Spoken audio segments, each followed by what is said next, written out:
What's going on, comic book world? It's Jimmy C. I'm going to do something a little unprecedented in our YouTube community, and I hope you guys don't mind, but there are tons of contests to do, and I feel so bad I missed out on Vin Cruz. You know, he's a pillar and great guy in our community, and I missed out on his contest, but I'm actually going to try to bang out 4 contests in one video. That way you could just watch it instead of me uploading a bunch tonight and going crazy.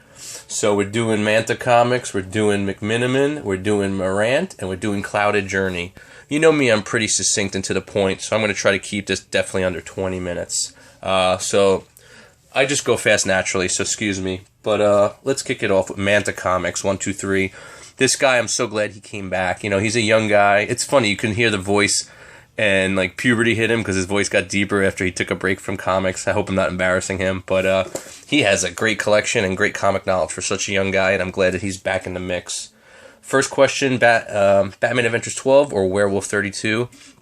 First Moon Knight, I would have to say Batman 12, first Harley Quinn, because Moon Knight is basically a bootleg Batman, but on the flip side, there's no bootleg Harley Quinn that I know of, so all day Batman 12 in my opinion.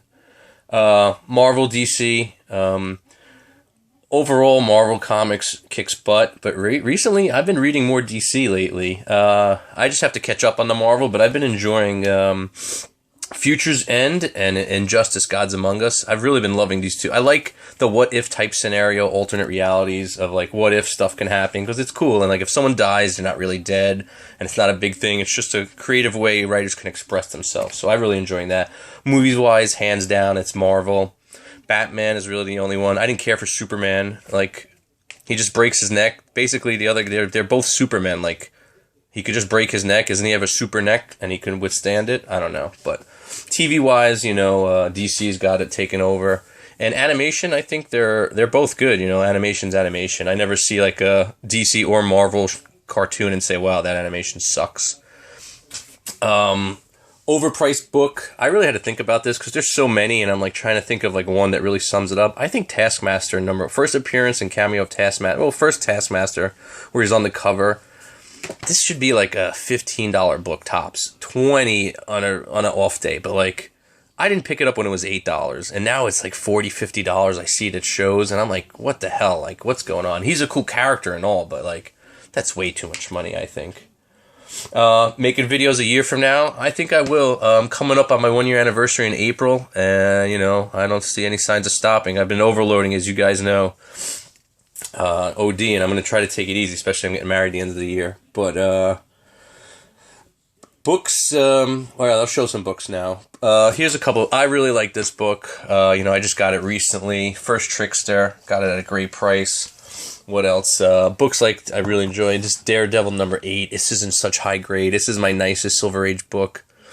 I grabbed this at the flea market like 2 weeks ago for under $1. It's a very hard, rare book to find, I hear. Only 4,500 print run, 30 days a night, and I found it just sitting in a bin.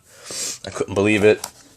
Manta's favorite book, he thinks is overpriced. Well, I got it for $55 on eBay. It was a buy now or best offer, $75, and I grabbed it.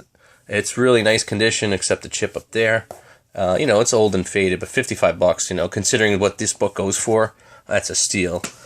What else? Keeping with the theme.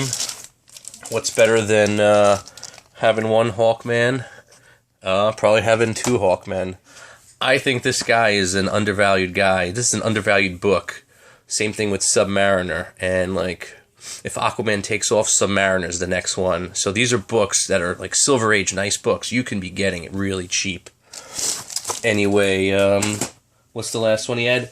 Yeah, that flows right into my next one. A book I want to add, a #1 realistically. I really want Aquaman #1, and I let it slip through my fingers for $200. I could kick myself every day, but realistically, Submariner #1. I'm going to get a high-grade CGC, you know, 8 or better. I'm trying to shoot for a 9, and right now they're going for like 400, so I know if I get lucky, I'm going to hit one for, you know, in that ballpark, maybe 200, 250. Okay, Manta, you're a great guy. Keep on doing what you're doing, and we're moving on. Francis McMenamin, the war theme. What can I say? He's my buddy. We talk on Facebook all the time. We banter this and that. I don't know. Oh yeah, I think I won his last video. But anyway, let's kick it off with him. I'm gonna put the books up because his first question's a lot of talking. But I'm just gonna put up one of the first war books. Anyway, favorite war movie? There are so many. It's like so hard to pick. I'll tell you the one I hate the most. Thin Red Line. I think that was the stupidest movie. It was too poetic, and the trees and the lighting and this and that. Overall, top favorite movie I have to say is Black Hawk Down. But then there's a ton of great ones. 300 was awesome. Last Samurai. Fury, which is new, just came out. Full Metal Jacket, I love to death. American Sniper, I just saw was real nice. And a nice good movie you really don't think about? Enemy at the Gates with Jude Law. It's about World War II, two snipers going at it, and it's like a chess game. So if you guys haven't seen that movie, you should check it out. War comics, here's one. I have the NAM. I'm so stupid. If you guys remember from my New York Comic Con, I had Bob McLeod sign it. I had a brain fart. Meanwhile, it was Michael Golden who did the book, and Bob McLeod signed it anyway. I'm like, oh, what a doof I was when I got home. Another one, first Zemo, Sergeant Fury, Howling Commandos. Cool book. I want Zemo in the Avengers. I don't have it yet. And last but not least, Invaders #1, another really cool war book. I love the books with the swastikas. I don't know, it's just cool. Not like, I'm into it, but I don't know, it's just something different, a taboo time. I can't do the war face because I'm trying to move along, so I hope I don't win. It's like when you're at the casino, if you hit the table, if you didn't put the $1 extra bet, when you're playing certain games, you want to kick yourself. So if I win and I didn't do the war face, I'm going to kick myself. Anyway, Francis, keep on keeping on. You're great. Keep doing what you're doing. You're never going to stop and go on the wagon. Quit cold turkey. You buy too much and you just love it. What are we doing next? Tim Marrant. Great guy. I hope he's doing what he loves. I know, he's a chef. People cook. They love what they're doing. But if he's not cooking in his new job, as long as you're making money, at least. You got to love what you do or make a lot of money, one or the other. But, he's great. I'm so glad that he's still doing it a year in. I know he's a big Kansas City fan from the soccer world because I'm a Red Bull guy. He's got, he's got their team down there. I drew a blank on the name. I can't believe it. But how am I doing? I'm doing pretty good. I'm engaged, getting married in September. Can't complain. Job's good. I'm actually going to Vegas next week for work, and then I'm staying 2 extra days to get into some craziness. Batman needs a Robin. That's a good question. I never even thought of it, but I don't think he does. I mean, it's good as, they have him as filler, but you know what? I think Alfred could, any antics they need, a secondary, supporting character, Alfred could be his man, or he has or Batgirl, he doesn't need a Robin. It's more of a hindrance. He's always got to make sure he's okay. He's getting beaten up or whatever. So I say no, but I mean, he's there. It's okay. That's how it is. Books you should read. You know what I actually just bought? I just bought Prez, issue 1, 2, and 3. There's 4 issues and I don't have the 4th, but I got them near mint and a Bronze Age book, and I got $12 shipped. I got Prez 1, 2, and 3. So that's a nice little thing. I know you were looking for a bigger series, but you want to start that. Oh, that's a cool Bronze Age. It's written by Joe Simon. How can you go wrong? But if you want something with more meat and bones and to dig into, I liked Peter David's X Factor. I thought it was a pretty good series. He's a very good writer. There's a lot of things going on with the characters and multiple man, and he impregnated Siren, I believe her name was, and some stuff going in. I don't want to ruin it. But anyway, congrats, Tim. I think that Cyclops stained glass is beautiful, so I hope I win, But whoever wins is a lucky guy, man. That's a really great thing, and they're lucky to have it. Last but not least, my man, Cloudedjourney. I actually went in alphabetical order. He's another great YouTuber. He's been plugging along killer books all the time. He has good rhythm with his videos. He's engaging, and, it makes, the time flies by when I watch him, too. Comic book resolution, I'm going to be focusing on... Here, let me just put this up while I've been talking for a while. You guys are staring. I'm sorry. Boom. A little icebreaker. But comic book resolution, I'm going to be focusing more on silver and bronze, which I've been doing. And I'm going to make sure and be adamant. I am not buying any new variants or new #1s. I'm not getting caught up in this hype. And I've been pretty good, but every once in a while I'll go on Midtown and I'll drop $100 on all these stupid #1s. Some of them are good, granted, trees, stuff like that, low. But I think Image knows that they had some hot books, so now they want to just churn out all these number ones because they know people think it's going to be the next Walking Dead or something or other, and they know they're going to sell a bunch, and that's why hey, let's just make 5 new issues of a comic. Let's just make 5 new comics every month and sell a boatload, and we cancel it 4 issues later. So I'm not doing that anymore. Where am I? Favorite issues and why that aren't worth a lot of money and why. So I picked books. These not necessarily my favorite, but these are my favorite that aren't worth anything. We got Quasar 22. This is a cover swipe from, I think, Vanity Magazine, when Demi Moore was pregnant. I'm going way back. For you young guys, you probably won't know, but you older guys will know what I'm talking about. She was naked holding herself pregnant on the magazine. Here's another cool one, Howard the Duck 19. It's a cover swipe from Spidey number 50, I believe. First Kingpin. Spidey's walking away. The red background with the costume. Pretty cool.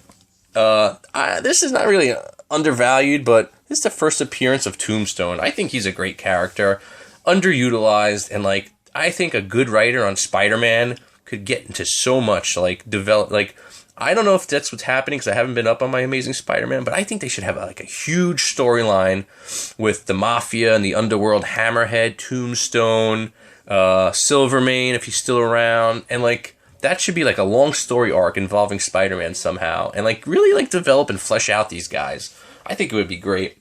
Last but not least, this is my oldest book. It's not really worth a lot to my knowledge, but my personal problems, it's number 1. It's Golden Age, and I actually got it for free. The guy threw it in when I bought a batch of books from him on eBay. I told him I missed this one, and he goes, "Oh, I'll throw it in for nothing." So really cool for free, This, and it's my oldest book. I think Deadpool actually did a variant cover swipe of this as well, not too long ago. What else? Cloudedjourney. Show some creativity. So back in the day, in high school and college, I used to draw and paint and whatnot. I haven't done it in a while. I'll doodle here and there, but I actually got AP credit for college for drawing. So I guess I was pretty okay. Here's the doodle I did a while ago. Nothing crazy. It's just simple line work, cartoon. You got Garfield, Mr. Wilson, some stuff like that. And here's some pictures of stuff I did in college. I don't know if it's going to pick up. These are huge drawings. So I did all black, and then I erased an image in. This is just abstract chairs. We had to draw a bunch of chairs in the art room and do it like Pablo Picasso, cubistic sort of. It's all charcoal and whatever. This is me, my younger self. We had to draw a self-portrait, half dead, half alive. I don't know if you guys could see it. We used to draw naked models, so we used to draw this big fat lady all the time. I used to be able to draw her without even looking. We used to draw her so much. I'd be working in a restaurant, and I would be drawing her on a napkin, and my busboys would be like, "Oh, Jaime, why you always draw the gordita? What's wrong with you?" And I'm just doing it because I used to do it in class all day, and it's muscle memory, and I could draw her. And I'd get bored in class, so I would just throw up random backgrounds. So I put her at the beach with some sunglasses, a plane flying by, whatever. There's her again, without a face, just lying down sideways. You can see it. And then last but not least, we had to take a drawing from the Renaissance and copy it. So we gridded it out, and you got to do block, square by square to try to get it as accurate as possible. So I drew a young boy with a little schmang. I don't know why. You know why? It was one of the easiest ones in my mind for me to draw, so I knew I could do it really good, really well, and do it fast, because some of them are so intricate. These old masters, forget about it. I could be there all day and not be doing it. It was really, really the depth perception of this arm and hand was the toughest. The rest of it was just really boom, boom, boom, easy. When you're drawing every day, you're good at it, and you could lay down stuff real fast. Now it would take me forever to do this, but back then I was fast. So I hope that shows you a little insight to Jimmy C. There's many layers to this onion, you just got to peel them. So Clouded, what else do we got? We got 3 new YouTubers. All right. This is good. I'm glad you asked this question because it made me go and look for some guys, and I enjoyed it. And I actually subbed a bunch of guys from watching your contest because they're good. So we got We Love Comics, spaces between. He's a new guy. I like his shows, some new stuff, some old stuff. He keeps it moving. JX Comics, another great guy. He just started. You guys show him some love. And then last but not least, this guy, Birado. Birado. Oh my god, this guy, it's CG Master. He just has tons and tons of CGCs and like all high grade, like 9.8s. He's got copies that got copies of books. Like, I don't know if he sells and flips them or he's just like saving them for 20 years from now and he wants to buy a mansion, but like tons of great books. And you know, I'm glad you made me start looking up some new guys because I've been stagnant lately, just going to the well with the guys I know. What do we have last one? Oh, a name for you? You know, you said, you know, you used to go and travel, you know, and this and that. The Marvel Missionary. It's a no-brainer. That's your name. Marvel Missionary. I'm pretty good with stuff like that, so I like that question. But hope that's it, guys. 4 contests, 1 video. Jimmy C signing off. Congrats to you guys, the 4 of you. Francis, Tim, Cloudedjourney, Manta. You know, I love watching your videos. Keep doing what you're doing. And I hope you guys aren't mad I did it all in one shot. But I thought it would get the most views and garner the most attraction like that. That's it. Jimmy C out.